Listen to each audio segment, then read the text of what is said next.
American bombers were dangerously exposed deep over enemy land, and without a fix, missions could fail.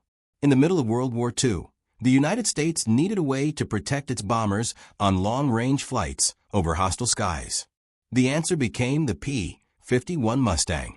But its engine failed at high altitudes, leaving crews at serious risk. The solution came from an unexpected place, Detroit, Michigan. Packard engineers took Britain's famous Rolls-Royce Merlin engine and in only 11 months rebuilt it for large-scale production. This was not simple copying. It was a bold transformation. This is the story of how Packard engineers reshaped Britain's Merlin engine, breaking old rules to build a powerful machine that helped secure Allied control of the skies. During the summer of 1940, the war in Europe was growing worse. Britain faced non-stop attacks, and its defenses were wearing thin. The Battle of Britain had burned on for nearly a year, and Germany's Luftwaffe showed no mercy. Britain's best fighters, the Spitfire and Hurricane, had proven their worth, but engines were running out. Rolls-Royce, the maker of the Merlin, could not meet demand. Time was running out. The British government knew help was needed and turned to America. At that moment, U.S. industry was surging. Factories shifted to war work, turning out tanks, trucks, and aircraft in massive numbers. But they were not building engines like the Merlin. The Rolls-Royce Merlin was precise and delicate, built by hand with care. Each engine used around 14,000 parts, many fitted one by one. Mass production seemed impossible. Britain chose Packard, a company known for luxury cars, not aircraft engines. It seemed an odd choice, yet Packard had something Rolls-Royce lacked. They knew how to scale production and solve hard problems. Packard engineers faced a massive challenge. How could a complex hand-built engine become a factory-made powerhouse? British engineers arrived in Detroit in September 1940 with plans, engines, and full faith in the design. They needed Packard to solve what looked unsolvable, a task that could alter the war's outcome. Packard's team felt both thrilled and overwhelmed. Speed was critical. As the war spread, America was still neutral, but involvement felt inevitable. The U.S. military needed a fighter that could escort bombers and fight deep over enemy ground. The P-51 Mustang, built by North American Aviation, worked well at low heights but struggled higher up. Everyone believed the answer was the Merlin engine. When Packard engineers studied the Merlin plans, they were stunned by how complex the design truly was. The Merlin was a finely tuned engine built for accuracy and balance. But Packard's engineers knew they could not simply copy the British design. Americans worked differently. Their factories were built for speed and volume, not the careful handwork that defined Rolls-Royce. The real question was how to protect the heart of the Merlin while reshaping it for wartime production. British engineers were unsure, but the Americans were ready to try. One of the first major problems was measurement. Rolls-Royce used imperial units, but not the same ones used in America. Every size and tolerance had to be converted without hurting performance. This was not just math. It required understanding why each detail mattered. Packard's engineers had to meet the Merlin's strict standards using American factory methods. This was not only about changing numbers. It was about making sure every part fit perfectly every time. Another major issue was the thread system. Rolls-Royce used a special Whitworth thread, extremely precise, but different from American standards. The issue was serious. If Packard used American threads, parts would not fit. Switching threads would also make the engines useless for British planes. Packard had no choice. They had to design special tools to copy the British thread system exactly, making sure every bolt, nut, and screw matched the original Merlin. The task was massive, but Packard's team stayed focused. Lead engineer Colonel Jesse G. Vincent understood what was at stake. He knew success depended on how well British design could be adapted to American production. The first step was deep study. Packard engineers examined the Merlin engines sent from Britain, learning every detail to ensure American parts matched the originals. But this was only the start. As work continued, they saw how much of the Merlin relied on hand fitting. In Britain, Workers adjusted parts during assembly. Gaps were loose, and pieces were filed by hand to fit. That method could not work on an assembly line. American factories demanded perfect fit from the start. Every part had to be interchangeable, with tighter limits. The challenge was undeniable. Could Rolls-Royce craftsmanship survive inside a mass production system? The answer would decide the fate of the entire mission. The future of the war depended on one question that would take 11 months to answer. The clash between two ideas, hand-built precision and mass production, was impossible to ignore. But Packard's engineers were ready. They knew they had the skill, the talent, and the full strength of American industry behind them. Still, one doubt remained. Could they recreate the brilliance of the Merlin without losing the speed and efficiency demanded by war? The fate of the Mustang and the Allied effort rested on that answer. As work moved forward, Packard's engineers began to see a new path. They were not simply copying a British engine. They were redefining how precision and production could work together. In doing so, they would shape the future of engineering. By late September of 1940, Packard engineers had gathered every blueprint and part sent from Britain. Their mission was not to duplicate the Rolls-Royce Merlin, but to reshape it for large-scale factory production. They understood that even the smallest error could lead to failure. The war in Europe was growing worse, and time was slipping away. The pressure was immense. One of the first major problems they identified was measurement. Britain used imperial units, but not the same versions used in America. Every single part had to be recalculated to match American standards. Yet this was not just about numbers. It was about understanding why each detail mattered. British designs were exact, built for hand assembly, while American factories focused on speed and uniform results. The question was whether that level of accuracy could survive faster production. The crankshaft showed the problem clearly. In Britain, workers hand-fitted parts to achieve perfect alignment. If a bearing was slightly off, it was carefully filed until it fit. That approach could not work on an assembly line. Packard engineers needed another way. They chose to tighten tolerances, ensuring every crankshaft and every part was made to exact dimensions. This allowed parts to fit any engine without adjustment. The result was stronger reliability and smooth assembly line production. But measurements were not the only issue. The Merlin engine used a special thread system called Whitworth.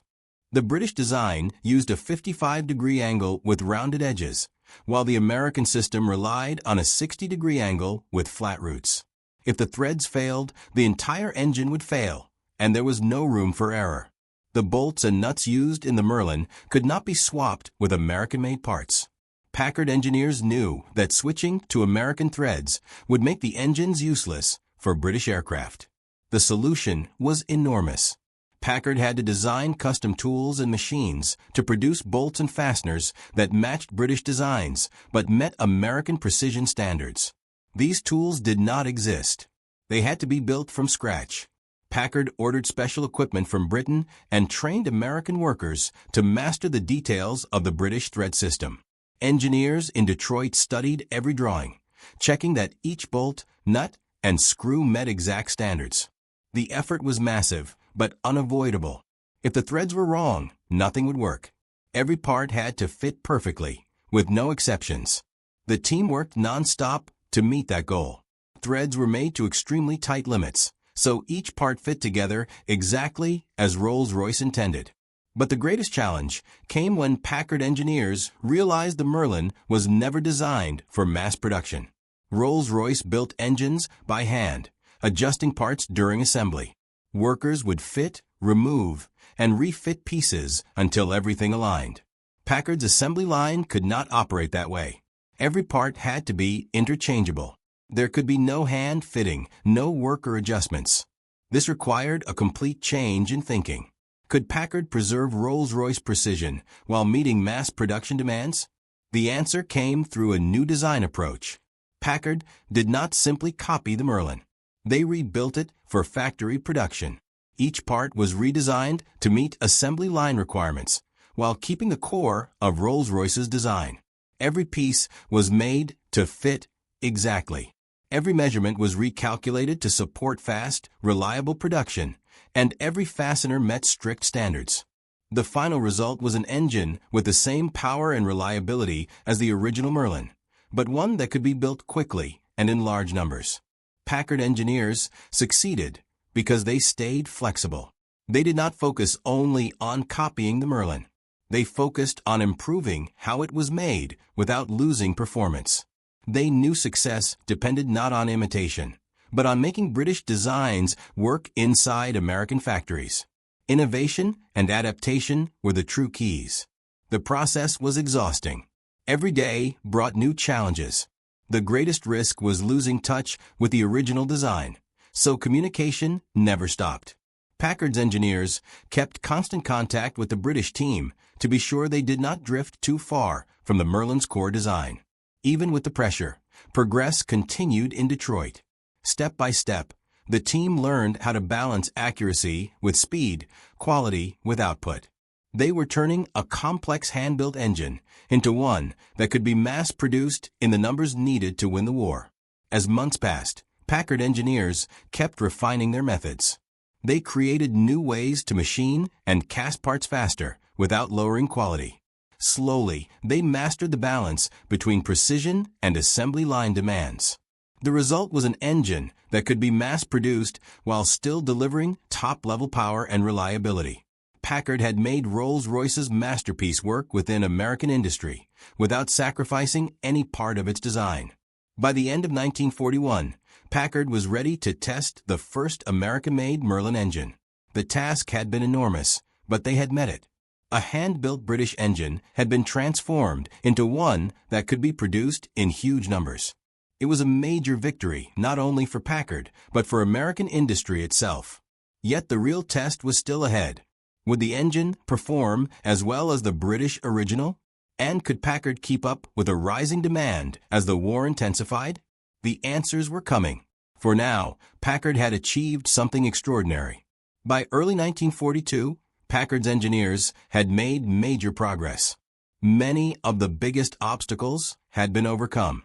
The engine was being reshaped for mass production, and each part was fitting together with the accuracy needed for a true assembly line. Still, a few critical problems remained. One of the toughest was making sure the engine matched the performance of the British-built Merlin. The Merlin's strength, especially at high altitude, made it special. Its two-stage, two-speed supercharger was groundbreaking, allowing full power where other engines failed. But the supercharger was extremely complex. In Britain, skilled workers balanced its parts by hand. Each impeller had to be adjusted carefully to spin perfectly smooth. Even a tiny imbalance could cause total failure. For Packard to build these parts in large numbers, they needed a way to achieve the same precision quickly and reliably. Packard's engineers did not back away from this challenge. Better balance meant better engines, and Packard engineers knew this could change everything. They realized precision casting and machining could produce supercharger parts with far greater consistency than the hand-balanced British method. The parts still needed balancing, but not by hand. Instead, Packard built special testing machines that measured balance while the impeller was spinning. This let engineers check each impeller quickly, without manual adjustments. Production sped up and engine quality improved at the same time. The supercharger was no longer a slowdown. It became a success story that allowed the assembly line to move faster, smoother, and more reliably. Another major breakthrough came with the bearings. The original Merlin used a copper lead alloy that needed careful break-in and constant checks. Packard's metallurgy team found a better answer. They replaced it with a silver lead alloy and added a thin layer of indium. This new design handled heavier loads, reduced friction, and ran cooler, lasting much longer. British engineers were doubtful at first, since this change was not in the original design. But tests proved the new bearings performed better. Quietly, even Rolls-Royce adopted Packard's improvement. Packard engineers did not stop there. They also improved the intercooler system. Compressing air creates intense heat, and without proper cooling, the engine could detonate and fail. Rolls-Royce had designed a complex cooling system with passages inside the supercharger and an extra core between the outlet and intake. Packard engineers saw a chance to improve it. They redesigned the coolant paths to boost airflow and make the system easier to build, without losing performance. The result was a more efficient intercooler that kept the engine cooler during long, demanding flights. While these technical upgrades continued, Packard focused on another critical goal: full interchangeability. American mass production depended on removing hand fitting, something common in Rolls-Royce factories. To meet wartime demand, engines had to be built in huge numbers. That meant every part had to fit perfectly into any engine, no matter when or where it was made. Workers could not adjust parts by hand. Perfection had to be built in from the start. This is where Packard's mass production expertise became essential. One system made all the difference and allowed Packard to move faster than anyone thought possible. They used a method called statistical process control, which let them track, measure, and improve production at every step. Every part met the same high standard, and each engine went through strict testing before leaving the factory. This approach allowed Packard to build engines far faster than Rolls-Royce ever could. By the time full production began, Packard had turned its factory into a masterpiece of precision engineering. The production line for the V1650 Merlin was built for speed and accuracy, with dedicated machines for every major part. This setup allowed Packard to keep tight quality control while meeting the massive demands of war. As production increased in early 1942, a new problem appeared. Engines were being built faster than the planes meant to carry them. The U.S. Army Air Forces needed engines for the new P-51 Mustang, but aircraft production could not keep up. At its peak, Packard's Detroit plant was producing around 400 engines a week, more than double the total output of Rolls-Royce in Britain. Demand for the Mustang was so intense that engine production outpaced aircraft assembly. Even so, Packard kept moving forward. The teams worked non-stop, driven by the need to supply engines that could help win the war. By mid-1943, Packard reached a level of production that seemed unbelievable. The V1650 engine, based on the advanced Merlin 63, powered the P-51B Mustang, the version that would become the legendary escort fighter. With its two-stage supercharger delivering more than 1,200 horsepower at 40,000 feet, the Mustang could protect American bombers deep inside enemy territory, shielding them from the Luftwaffe. The P-51 was no longer just strong at low altitude.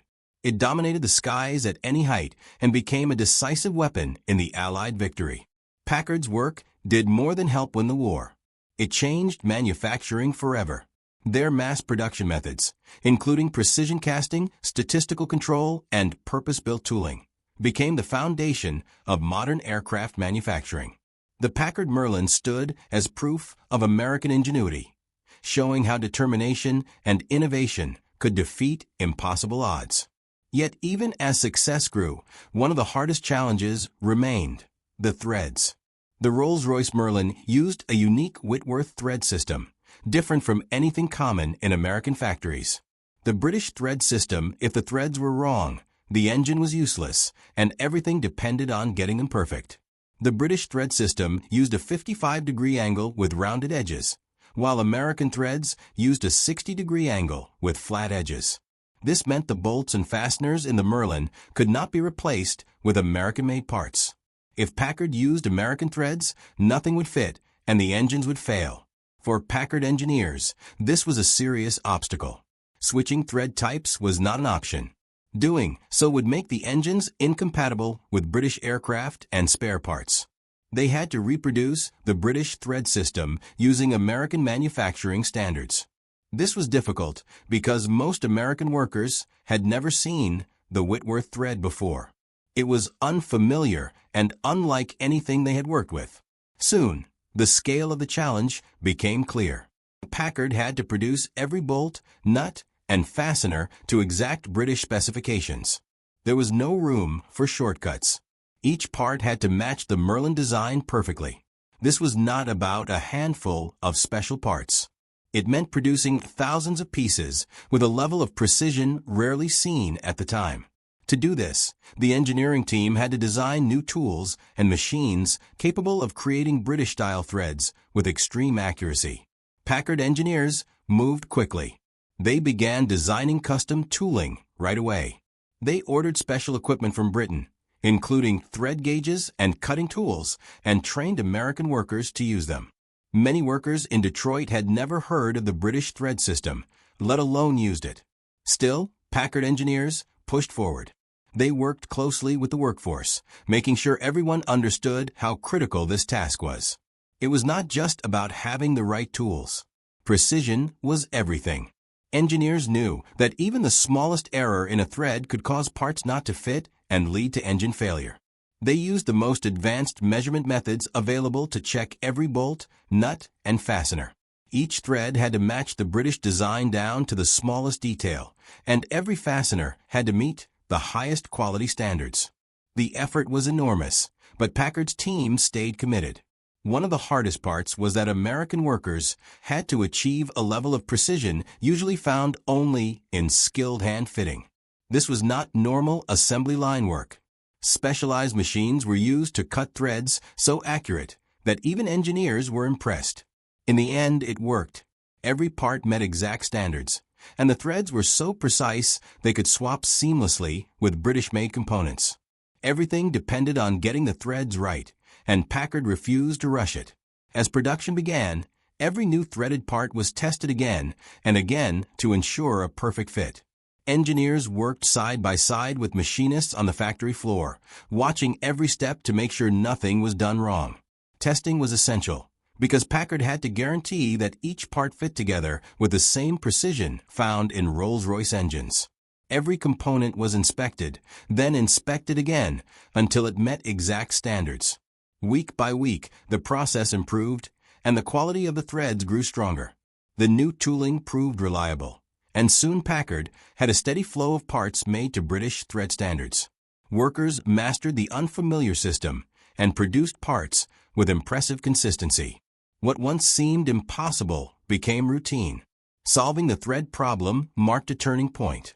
Packard engineers had overcome one of the most complex obstacles in recreating the Merlin, and they had done it faster than anyone expected. British engineers, once doubtful of American methods, began to realize that Packard was not just copying the Merlin, but refining it. The threads were now made to tighter limits than Rolls-Royce had achieved, and engines could be built more efficiently. Still, threads were only one challenge. The Merlin remained a complex machine. The supercharger, bearings, and cooling system all had to be redesigned for mass production. Every change required careful testing to ensure performance was never lost. Yet each time a new problem appeared, Packard's engineers solved it. The thread issue, once their greatest hurdle, was conquered through precision and innovation. By early 1943, Packard proved it could turn a hand-built British engine into a mass-produced American powerhouse. The P-51 Mustang, powered by the V-1650 Merlin, could now fight at high altitudes once dominated by the Luftwaffe. With engines rolling off Detroit assembly lines, Packard's transformation of the Merlin was complete. The P-51 Mustang would become one of World War II's most iconic aircraft, and Packard's achievement would stand as one of history's greatest industrial successes. By early 1943, Packard engineers had made major progress refining the Merlin for mass production. They had solved issues with threads, measurements, and tight tolerances. But one major challenge remained: the supercharger. This component was vital to high-altitude performance. Without it, the engine would lose power in thin air, and the Mustang would be far less effective. The supercharger was the core of the Merlin's strength at altitude. Rolls-Royce balanced each impeller by hand so it could spin smoothly at speeds above 30,000 RPM. The question was whether Packard could achieve the same result on a production line. The Merlin supercharger used a two-stage, two-speed design. It placed two impellers on a single shaft, driven by complex gear systems. In low speed, the ratio was 6.391 to 1. In high speed, triggered by a hydraulic clutch, it jumped to 8.095 to 1. A tiny imbalance could destroy the engine, So precision was everything from the start. Each impeller had to be balanced with extreme accuracy, because even a small flaw could cause vibration and serious damage. At Rolls-Royce, skilled workers balanced impellers by hand, carefully removing or adding tiny amounts of material until each one was perfect. This method worked, but it was slow and demanded intense labor. Packard chose a different path, one built on accuracy and repeatable results. Their engineers realized the answer was precision casting and machining. Instead of relying on hand balancing, they developed new ways to manufacture supercharger impellers with far greater accuracy from the beginning. Using advanced casting methods and specialized machines, they produced impellers that were nearly perfect right out of the mold. This reduced the need for manual balancing and greatly increased production speed, while ensuring every impeller met the same high standard. With more accurate parts, the risk of human error dropped sharply. Packard also built special testing equipment to measure dynamic balance while the impellers were spinning. This allowed engineers to detect even the smallest imbalance during testing and make final corrections before installation. The result was smooth, reliable operation without hours of manual work. At the same time, Packard focused on improving the intercooler system. Compressing air creates extreme heat, and without proper cooling, the engine could overheat and fail. Rolls-Royce had designed the Merlin's intercooler to manage this heat, but Packard saw room for improvement. They redesigned the cooling system to increase efficiency without reducing performance. Coolant passages were reshaped to improve airflow, allowing the engine to run at high power for long periods without overheating. The new design was easier to produce and more effective, even during long combat missions deep over enemy territory. Redesigning the supercharger and intercooler marked a major turning point. These parts were vital to the Merlin's high-altitude performance, and Packard had found a way to improve them while simplifying production. The changes reduced errors and increased output. But the work did not stop there. Packard examined every part of the engine, searching for ways to simplify manufacturing without losing what made the Merlin exceptional. By 1943, production had increased so much that engines were being built faster than North American Aviation could assemble P-51 Mustang airframes. The moment the engines began pouring off the line, the balance of air power started to shift. At the East Grand Boulevard plant, production lines ran at full speed, turning out engines faster than ever before. At peak output, Packard completed about 400 engines each week, twice the total production of Rolls-Royce factories in Britain. This was an astonishing achievement, made possible by Packard's relentless focus on improving every step of manufacturing. A British engine, once built slowly by skilled hands, had become a machine that could be mass-produced in the numbers needed to win a global war. The P-51 Mustang, now powered by the Packard-built Merlin, changed everything. It could fight at altitudes where the Luftwaffe once dominated. These new engines gave the Mustang the strength to escort Allied bombers deep into enemy territory, offering protection they had never had before. The aircraft was no longer just fast and agile at low levels. It became a serious threat at any height, ready to face enemy fighters in all conditions. The Mustang's success came directly from Packard's engineering breakthroughs. Improvements to the supercharger and intercooler were vital, and they were only possible because of Packard's mass production approach. American engineers took the original Merlin design and reshaped it so it could be built in huge numbers without losing the performance that made it legendary. By the end of 1943, Packard's engine program had become a key force in the Allied air campaign. The P-51 Mustang with a Packard Merlin played a crucial role in long-range bomber missions over Europe. It became one of the most effective fighters of World War II, helping turn the tide of the air war.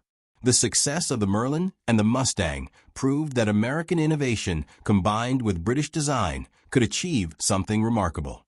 Packard's ability to mass-produce the engine while protecting its original strengths was a true engineering victory. This was not just about building engines. It was about redefining what manufacturing could achieve, creating systems that delivered speed without losing quality. The impact would shape aerospace engineering long after the war. By late 1943, Packard's transformation of the Merlin was complete. The P-51 Mustang, powered by the Packard-built V1650, was ready to prove itself in combat. This was the moment Packard engineers had worked toward for more than a year. The aircraft that once struggled at high altitude with the Allison engine was now a force to be feared. It could fly higher, faster, and farther than ever before, changing the course of the war. The Mustang's new dominance at altitudes where the Luftwaffe once held control gave the Allies a powerful new advantage. The Packard-built Merlin delivered more than speed. It brought endurance, reliability, and the power to protect bombers far into enemy skies. Allied bombers were no longer helpless above 30,000 feet.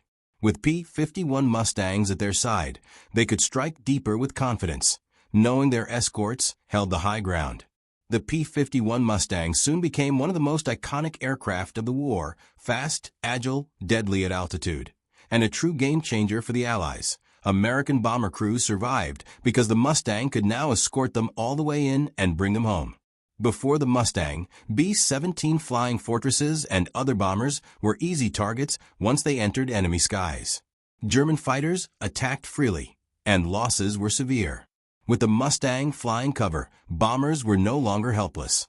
They had protection from start to finish. At the center of this change was the new engine built by Packard. But Packard's achievement was bigger than improving the P-51. It proved that American industry could take on an impossible problem and solve it in a way no one else could.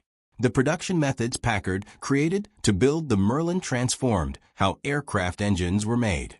Precision casting, statistical process control, and dedicated tooling for steady quality became standard across aerospace manufacturing for decades. Packard took a British design and turned it into an engine that could be built quickly, efficiently, and to the highest standards. By the end of the war in 1945, Packard had produced more than 55,000 Merlin engines, more than all of Rolls-Royce's production in Britain combined. The success of the Merlin and its role in the P-51's dominance in the skies stands as proof of innovation, teamwork, and mass production.